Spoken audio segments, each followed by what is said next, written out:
Hello guys. आज मैं आपके लिए एक नई वीडियो लेके आया हूँ जिसमें अब हम आज देखेंगे जूलॉजी का BJadvice 138, जिसमें हम देखने वाले जेनेटिक्स एंड इवोल्यूशनरी बायोलॉजी के सारे जितने भी प्रैक्टिकल्स हैं इसमें हम देखेंगे, जो हमने इग्नू में करे हैं, जो ज़्यादातर यहाँ पर अलीपुर में चलते हैं, तो इसमें हमने प्रैक्टिस करे हैं। तो इसमें देख सकते हो, ये हमने यहाँ से स्टार्ट करा है। ये है इंडेक्स में अगर आप ध्यान से देखोगे तो ये देखिए, सबसे पहले हमने करा linkage and the crossing over the based problems. 5 problems यहाँ पर सॉल्व कराई गई थी हमारे को, और फिर उसके बाद हमने यहाँ पर पर्टिकुलरली सॉल्व करे थे आगे to analyse the monohybrid ratio of difference phenotype classes of the given sample. फिर उसके बाद इसमें भी 4 हमने प्रॉब्लम्स करे थे डिस्कस, और ऐसे ही लगातार हमने कई सारे और करे थे। फिर डाई हाइब्रिड पे किया गया था तीसरा। फिर चौथा हमने human karyotype normal and abnormal दोनों को देखा था। फिर डायनासोर्स के बारे में थोड़ा बहुत हमने पढ़ा, उसके डिस्कवरीज वगैरह काफ़ी सारी चीज़ें थी। फिर study of the homology and the analogy, जो कि ये बहुत ज़्यादा इंपॉर्टेंट है। होमोलॉजी एनालॉजी हमसे पूछा भी गया था एग्जाम में 5 मार्क्स में। डायनासोर्स के बारे में एक स्पॉटिंग दी गई थी हमें, ठीक है। और उसके साथ साथ ये डाई हाइब्रिड पे और मोनो हाइब्रिड पे, इनमें दो एक एक क्वेश्चन दिए गए थे, ठीक है। 5 5 5 7 7 नंबर के शायद, ठीक है।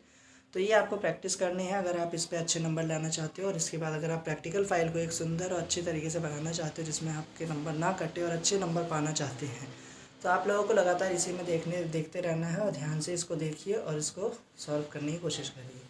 तो ये रही फाइल, इसको आप ध्यान से देखिए और लिखना ऐसे ही, और कोशिश करना कि एग्ज़ाम में भी सेम ऐसे ही आप लिख पाओ।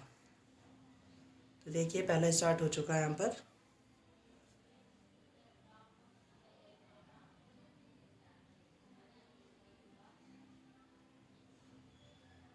ये ज़रूरी है यहाँ पर। इसमें मेन हमें जीन ऑर्डर और जीन डिस्टेंस वगैरह निकालना होता है, coefficient of coincidence and interference वगैरह।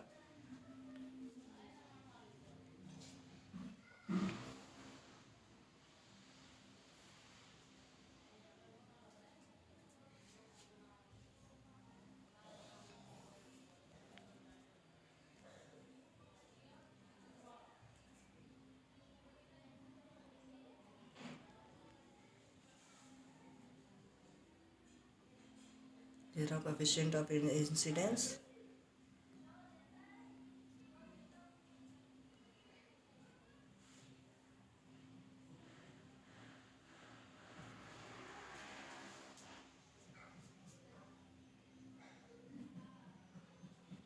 दूसरा प्रॉब्लम स्टार्ट है यहाँ पर। सेम ऐसे ही आप लगातार इसको सॉल्व करिएगा, जिसमें आपको अच्छे मार्क्स मिलने की चांसेस हो जाएंगे।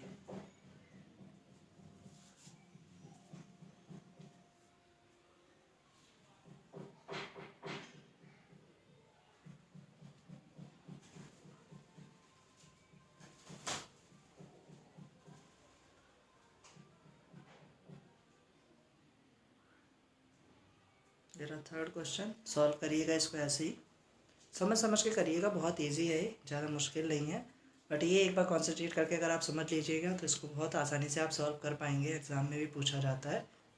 बाकी अगर अलीपुर में आप देते हो तो अलीपुर में ये सर थोड़े हैं स्ट्रिक्ट, लेकिन वो सही सही से समझाते हैं, आप इसको सही सही करना। बहुत हार्ड बताते हैं बच्चे इस वाले प्रैक्टिकल को, लेकिन बहुत इजी तरीके से वहाँ पर समझाया जाता है और कराया जाता है, जिसको आप इसी तरीके से इसको सॉल्व कर सकते हो। अच्छे मार्क्स भी मिलते हैं इस पर। शायद मेरे को 90 मार्क्स मिले थे।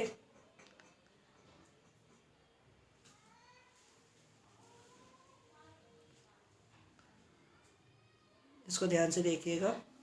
चौथा प्रश्न, 5वां प्रश्न है। 5 प्रॉब्लम्स कराए थे सर ने इसके ऊपर हमें।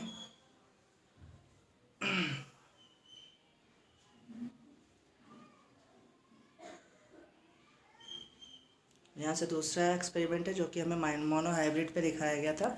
इसको ध्यान से सुनिएगा और समझिएगा, ठीक है। इसमें जो रेशियो लिखवाए जाते हैं, ठीक है, genotypic ratio and phenotypic ratio, इनके ऊपर ध्यान देना। बट यहाँ पर हम ज़्यादातर जो पढ़ते हैं वो ज़्यादातर क्या आता है, फिनोटाइपिक रेशियो के ऊपर, ठीक है। तो कंप्लीट डोमिनेंस में 3:1 दिया जाता है, और जब वहाँ पर इनकम्प्लीट डोमिनेंस होता है तो वहाँ पर 1:2:1 का यूज़ किया जाता है। मल्टीपल डोमिनेंस भी कहते हैं इसी को, को डोमिनेंस भी कहा जाता है, जिसमें आप जीनोटाइपिक रेशियो को देखेंगे। फिनोटाइपिक ये रेशियो आपको ध्यान रखना, जो ये रेशियो यहाँ पर दिखाए गए, इन रेशियो को आपको ध्यान से याद रखना है और सही तरीके से समझना है। जब तक आप इसे नहीं समझोगे तो यहाँ से आपको बहुत ज़्यादा मुश्किलें फेस करने को मिलेगी। तो ध्यान से इसको पढ़ना समझना, और फिर इसी के ऊपर फिर प्रॉब्लम्स आते हैं, जिसमें सबसे पहले आपको ध्यान से समझना पड़ेगा कि है किस चीज़ के ऊपर।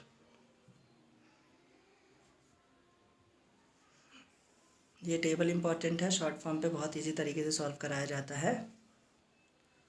फिर इसके बाद ये काई स्क्वायर फार्मूला लगाया जाता है, जिसके ऊपर आप इसमें वैल्यू निकालते हो। ये df निकालना होता है। फिर सेकंड प्रॉब्लम स्टार्ट है यहाँ पर।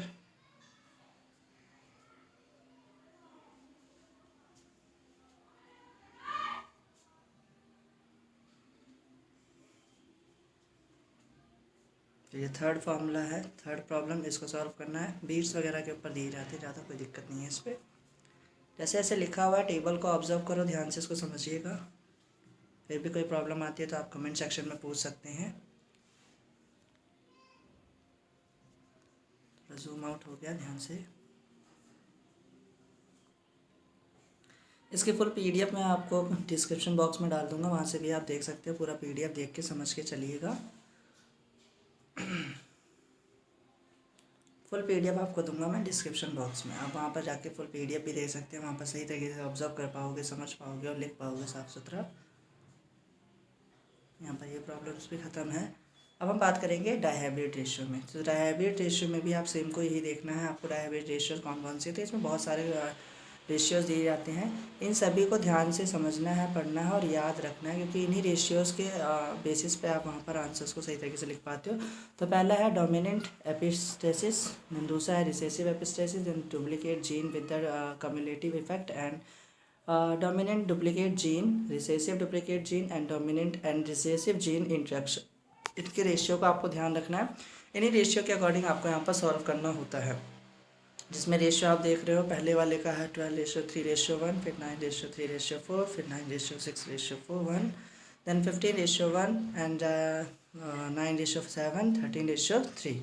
इन रेशियोज़ को पहले याद करना और फिर उसके बाद क्वेश्चंस को ऑब्जर्व करके आपको पहले इनको निकालना होता है कि कितने कितने प्लांट्स, कितने कितने बीट्स के फॉर्म पे यहाँ पर दिए गए पार्ट्स निकालो उसके, फिर उसके लगातार आप यहाँ पर रेशियोज़ निकालते हैं। फिर उसी के अकॉर्डिंग आपको एज्यूम करना होता है कि ये कौन सा होगा, ठीक है। तो उसका नाम लिखो बस, उसके बाद फिर टेबल बनानी है।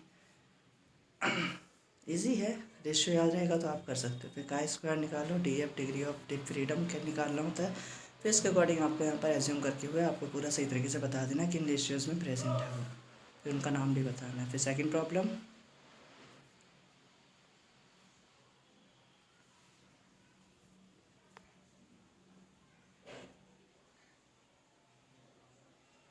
यहाँ से थर्ड प्रॉब्लम है ब्राउन बीट्स, ब्लैक बीट्स और वाइट बीट्स के बीच में। पूरा का पूरा ये थ्योरी नहीं है, यहाँ पर ज़्यादातर क्या है पूरा का पूरा समझने वाला है, न्यूमेरिकल बेस्ड चाहते हैं इसमें से ज़्यादातर। जैसे नाम में है जेनेटिक्स, तो उसी के फॉर्म पे आपको जीन ही इंट्रैक्शन पढ़ना है। देन 4 है cylindrical beets and circular beets के ऊपर। इसकी फुल पीडीएफ आपको डिस्क्रिप्शन बॉक्स में मिल जाएगी, आप पूरा ध्यान से देखिए, यहाँ से लिखिए, समझिए, और फिर उसके बाद अगर ना समझ में आ रहा हो फुल अगर आपको देखना है कि पूरा पीडीएफ, तो पीडीएफ आपको मिल जाएगी डिस्क्रिप्शन बॉक्स में।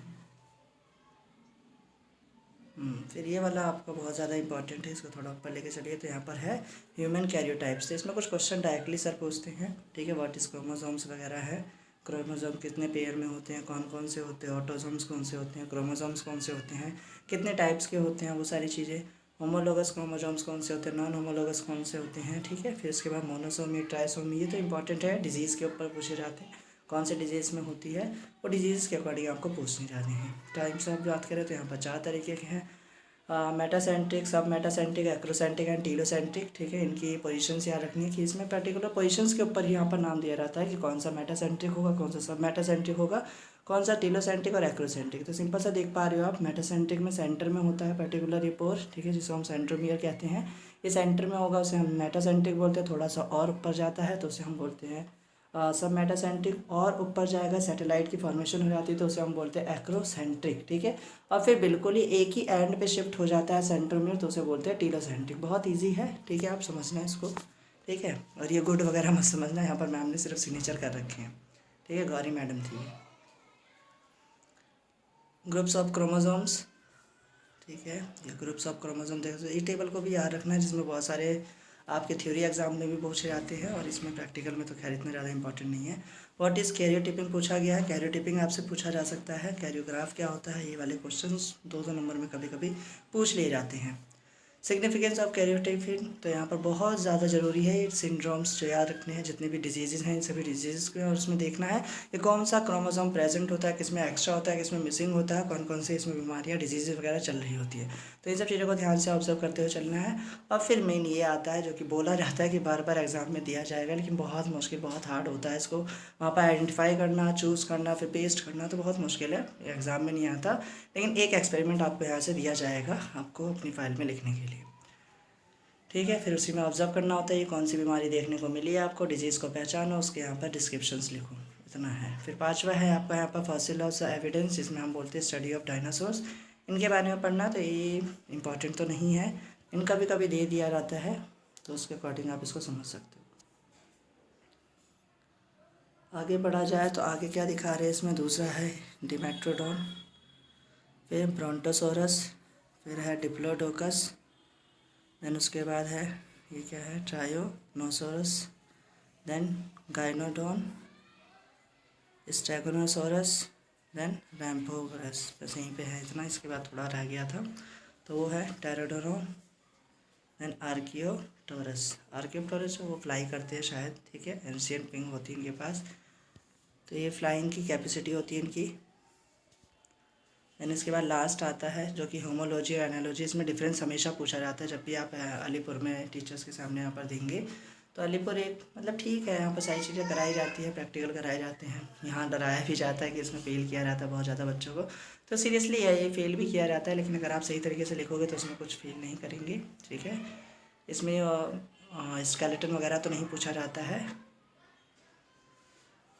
लेकिन फिर भी आप एक बार देख लीजिए। ये वीडियो थोड़ी लंबी हो रही है, ठीक है। ये एनालॉजी है, फिर इनके बीच में मेन ये डिफरेंस आपको याद रखना है, क्योंकि यही डिफरेंस आपसे पूछा जाता है, तो वहाँ पर मिनिमम आप जितने 5 मिनट में लिख पाते हो वो चीज़ आपको लिखनी है, ठीक है। Thank you so much for watching till the and, ठीक है। Visit on my YouTube channel शिक्षा अपने घर से for more such PDF and the videos. मैं यहाँ पर आपको कई सारे वीडियोज़ डाल के दूंगा जिसमें आपको प्रैक्टिकल्स के बारे में पता चलेगा। प्रैक्टिकल्स के लिए आप यहाँ पर रिटन और PDF आपको डिस्क्रिप्शन बॉक्स में मिल जाती है, ठीक है। मैं आशा करता हूँ आपको यहाँ पर समझ में आया होगा कि इस वीडियो में कैसे कैसे आप यहाँ पर चीज़ें करोगे, ठीक है। तो यहाँ पर आप समझ पाओगे कि यहाँ पर किस तरीके से मैं यहाँ पर बॉटनी, जूलॉजी और फिजिक्स के आपको यहाँ पर PDFs दूंगा। फिजिक्स के तो मेरे पास पूरे हैं, जितनी PDF है मैं वहाँ पर कोशिश करूँगा। बाकी जूलॉजी के 2-4 हैं, यहाँ पर 4 ही लास्ट है मेरी जूलॉजी की, इससे पहले की मेरे पास नहीं है। बॉटनी के 3 हैं, वो भी मैं जल्द से जल्द कोशिश करूँगा यूट्यूब वीडियो पे डालने की। धन्यवाद, thank you for watching, thank you so much.